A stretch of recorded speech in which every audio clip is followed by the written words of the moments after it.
Hello everyone, food recipe या चॅनलवरती आपल्या सर्वांचं स्वागत आहे. तर आज आपण बनवणार आहोत डोस्यासोबत खाली जाणारी चटणी, इडलीसोबत खाली जाणारी चटणी, मेदू वड्यासोबत खाली जाणारी चटणी. वेगवेगळ्या जे साऊथ इंडियनच्या डिश असतात त्यासोबत जी चटणी बनवतात खातात त्याची रेसिपी आज आपण पाहणार आहोत. तर त्यासाठी साहित्य लागेल आपल्याला एका वाटीमध्ये डाळ, थोडी कापलेली हिरवी मिरची, कोथिंबीर, खोबरखीस, चवीपुरतं मीठ, लसूण. तर ही चटणी कशी बनवायची ती आपण पाहूया. सर्वप्रथम काय करायचं, हे खोबरखीस मिक्सरच्या भांड्यामध्ये टाकून घ्यायचं. त्यावरतून ही डाळ टाकून घ्या.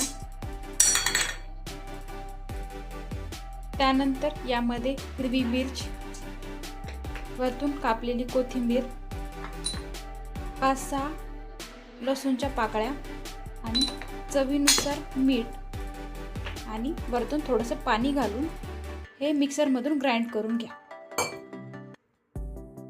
हे पहा, सगळं साहित्य मी मिक्सरमधून ग्राइंड करून घेतलेले. आता आपण हे एका डब्यामध्ये काढून घेऊया.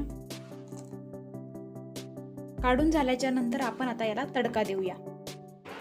हे पहा, चटणीला तडका देण्यासाठी मी ते तडका पळीमध्ये तेल गरम करून घेतलेले. आता आपण यात जिरे, कढीपत्ता, लाल मिर्च टाकून घेऊया आणि छान तळू द्या. हे पहा, सगळं साहित्य छान असं कडल्या गेलेले. आता आपण हे कडलेलं साहित्य चटणीवर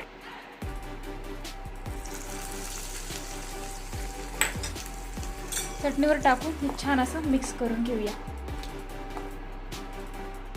हे पहा, एकदम साध्या आणि सोप्या पद्धतीने घरच्या घरी डोस्यासोबत खाली जाणारी, इडलीसोबत खाली जाणारी चटणी कशी बनवायची याची रेसिपी मी पूर्ण व्हिडिओमध्ये दाखवलेली आहे. जर रेसिपी आवडली असेल तर व्हिडिओला लाईक, चॅनलला सबस्क्राईब करायला विसरू नका. धन्यवाद.